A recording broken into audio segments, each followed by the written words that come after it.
I'm going to ask you like super, super detailed questions. I had a call with one of the agents on Harry Henson's team. I think we spent the entire conversation just talking about the initial call. So that level of detail, we'll probably go beyond that, but she was just an interesting one. And so I stuck with that very long with her. I just left a meeting with Tina, and that is what we just did for the last hour with our team, is going through that initial ALM call. So, and breaking really?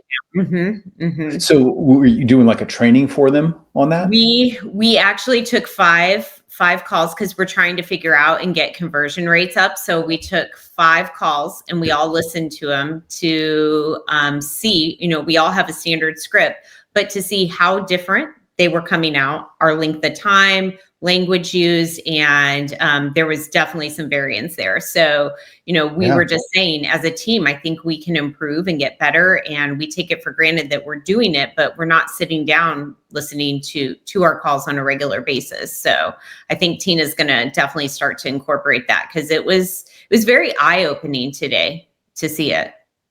Well, I'm curious about those 5 calls. Were they well rated by Shiloh, or were they not great calls, or a little bit of each?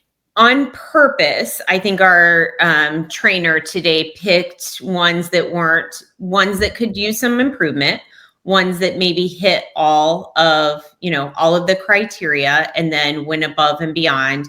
But also looking for areas of improvement. Didn't pull out ones that she said would have just been complete embarrassment today. This was our first time doing it, and don't want to, discourage anybody. But I think we definitely saw that there is, just in the way of the greeting and the way you're answering, can just set the whole tone for how that relationship is going to go. So, it's interesting. I was sharing this with the Zillow Flex team leaders the other day, is that the Zoocasa team, they are Zillow Flex's largest team. I don't know if you know that. They have all of Zillow leads in Canada, like all of them. And then they also do things here in the States. What they do because they listen to calls once a week, and one of their huddles is just listening to calls. They ask the agents to bring the calls. And they ask the agents to bring one that's either really not good and they need help with, or ones that are really good and they want to show that off. And then that's how they do those meetings. And that way the agents don't feel like, oh God, they're listening to my call now, or anything like that. Right. So I don't know if that helps you, but there you go. I'm curious. Suggestion. When you just got done with that, what were your takeaways from that as a buyer agent, working on Zillow leads? What did you take away from that? Well, I think from a more experienced agent on the team, I took away that we probably need to step back and get to the basics more often, because we forget, we get on such a roll in production, and that was one thing that Tina was saying, this is good for everyone at every level, right? To make sure. So I 100%, don't go back and listen to my calls. So my personal takeaway is I need to probably be doing this more, because one of the calls that was brought up was mine. And I was like, I knew as soon as I saw the customer and the client name, but I was like, oh, I could have done that better when I listened to that. Or I'm always looking for ways to improve with that. So for me, it was just a great reminder of, I probably need to be doing this. And I think Tina's going to make it, kind of a more regular thing that we do. But it also, sometimes we look at our numbers every week and see our conversion rates, and I'm going, what is going on? Like, I think for my business, I'm always looking for ways to improve, but I know on the team, like, we want to get everyone up to that standard, right? And then hearing the discrepancies in the calls, or what people aren't doing, or instead of saying good and bad, we're saying give some feedback on good and opportunity to improve. There's definitely a big area for opportunity to improve. So okay, and so you asked that question, and then when you're talking about the ALM, is there anything that you're adding to the scripting for either the appointment or the location or the motivation piece of it? I do. For me, the most important thing is 9 times out of 10. Well, I shouldn't say most of the time they don't have a secondary property. Sometimes they do. They usually are very specific on the one that they've called about. Mm. So the thing that I like to, and I know I try to keep it to my 90 seconds and not dive too much, but I do like the motivation piece. Are we looking at this for strictly location? Are we looking at this because we just got started? Did we just happen to be in the neighborhood and saw it and we're just, piqued our interest? So it gives me a little bit, that question always gives me some framework as to when I connect with them the next time, I can dive deeper a little bit into the situation. So the other thing that I'd like to make it clear, because like you said, we've introduced ourselves, at the end of the conversation, I'll repeat my name. Say, again, my name's Minda. I'm going to be sending you a text, Brian, to send you my direct contact information. That way, if you need to reach me, you'll have my name and number. And that way you won't, if there is another property before Saturday when we meet that you want to see, you'll be able to contact me directly. So I want them to know that I'm going to be their point of contact from now on. Like if they happen to see another property or have a question, I don't want them going through the whole Zillow. I want them to say, I know who to call. I'm going to call Minda. Anything else we're doing communication wise or preparation wise before we go meet them at the property? I don't think so. They've got an email, text, and and the Premier app reminder. So, and some agents say don't ever do this. Some agents say I always do it. Do you send any sort of like communication day of like, hey, just confirming, or hey, I'm on my way, can't wait to see you. What's your coffee order? Anything like that? I've heard agents doing that. I personally don't. If it's been a couple of days out, I definitely will probably check in, like looking forward to seeing you at, 9:00 this morning or whatever it is. If it's one, like we said, on a Wednesday, it's not till Saturday for sure. But if it's one that we just talked and it's the next day, I don't usually. Why? I'm curious. Yeah, again, no right or wrong answer. It's probably laziness, or I can't keep track of my own schedule, Brian.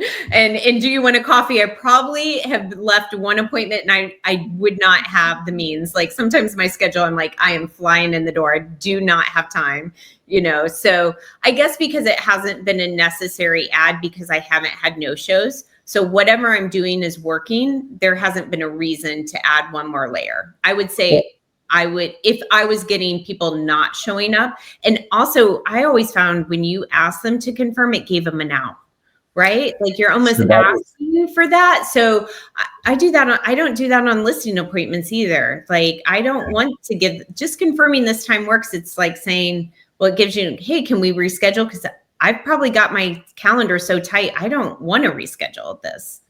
Yeah, that's exactly the team leader that said I never do that. That's exactly why he said that they never do that.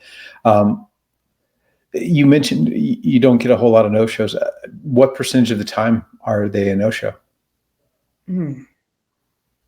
Very, very, very rarely. Very rarely. I mean, I can probably count on one hand in the last few years. I mean, very seldom does it ever happen. So and from that initial call, that transfer, what percentage of them are you setting the appointment with? I should probably know those stats, but I don't. Roughly is just fine. Roughly is fine. That I'm setting the actual appointment? Yeah. So that of the 100% of the calls that come in, what percentage of them actually do you set an appointment for?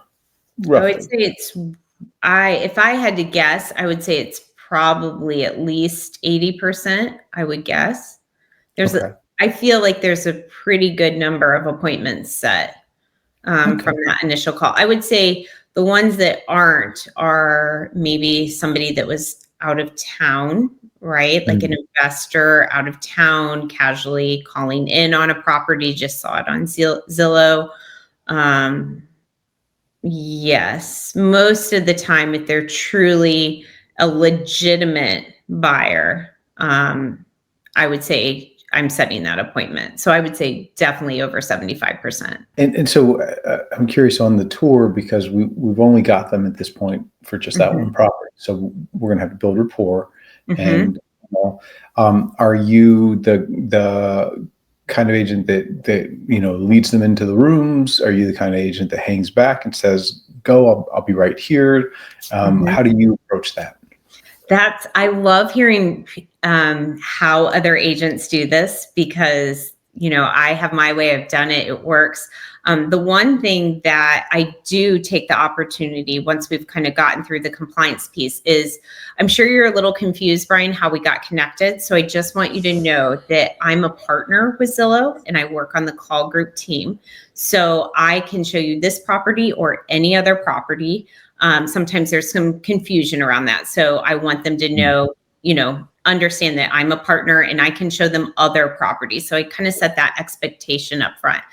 I have heard of agents that are, letting them go through because they think they have more. This is where I like to really show my value. And I've gotten a lot of feedback that when I explain to them that I am not the listing agent, just want to make sure you understand the agreement we signed, that I would be working for you as a buyer's agent. Yes, we did it just for this property. If everything goes well today, then we can discuss working together long term. So, you're not going to offend me. I want to use this opportunity not only to get to know you, but if there's some things you really don't like about this house, because 9 times out of 10, we don't buy the first house we see.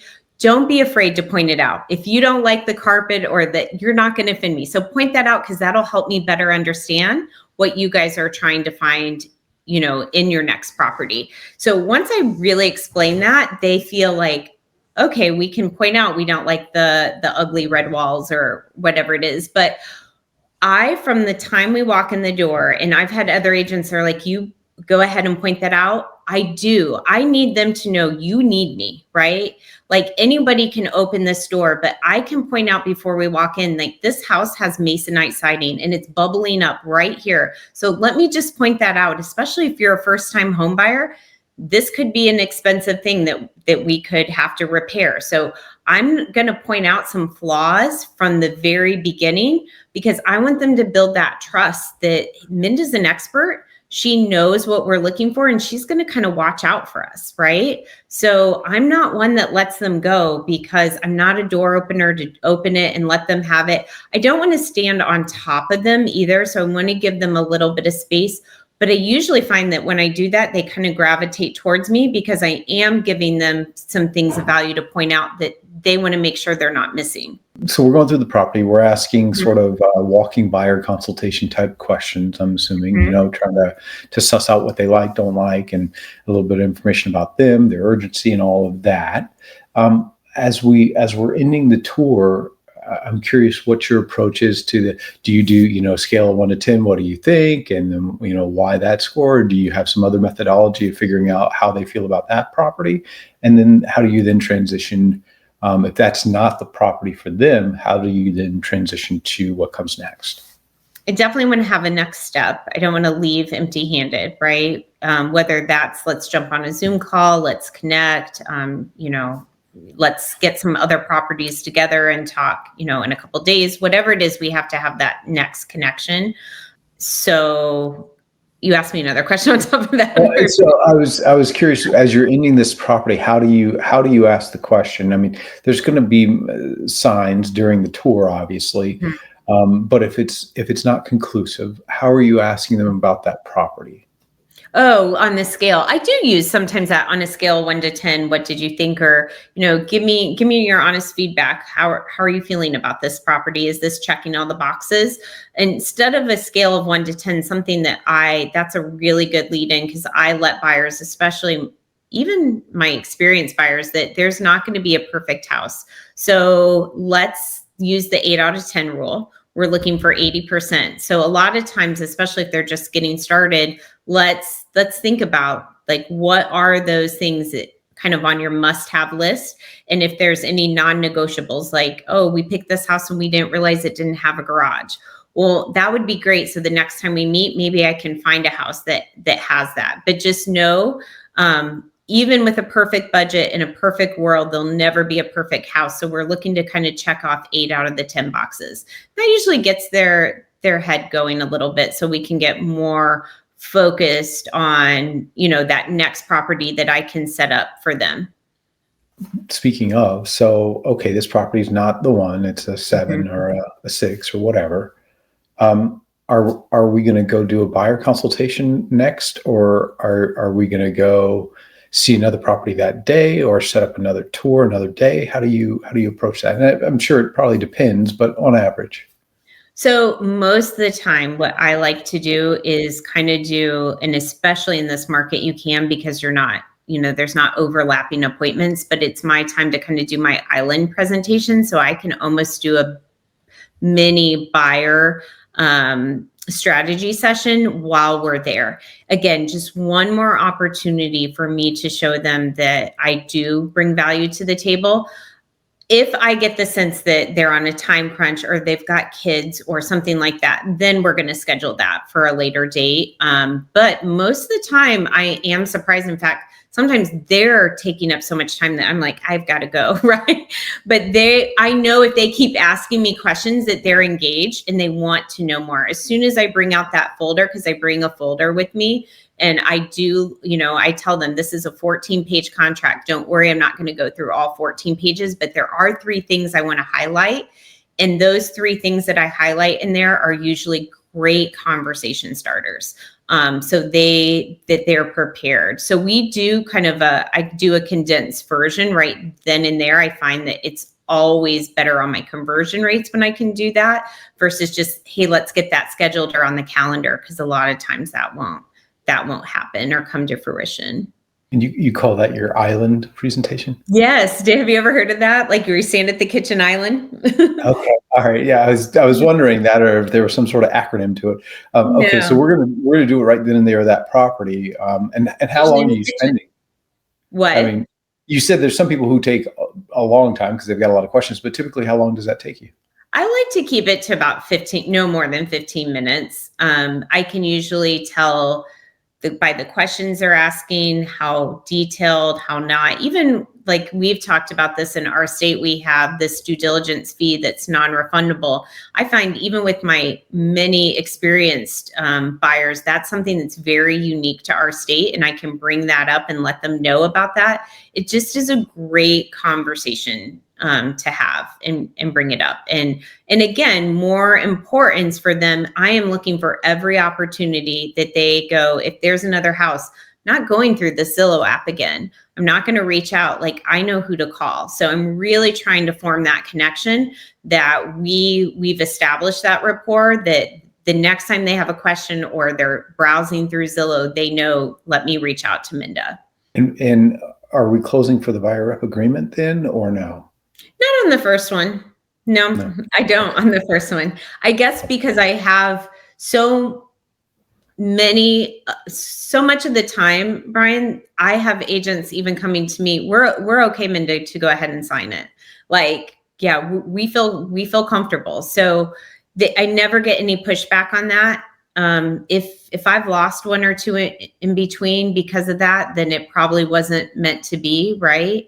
I am not a pusher. I want them, I say this all the time. I want you to feel comfortable and confident through this transaction, and I'm here to support you and have your interests. And I want them to feel that and want that. And the last thing, especially with first-time home buyers, is them signing something that they feel, really commits them. And I'm finding, I don't know what other agents are saying, but I'm having more and more interviews for buyer interview than I've had in years.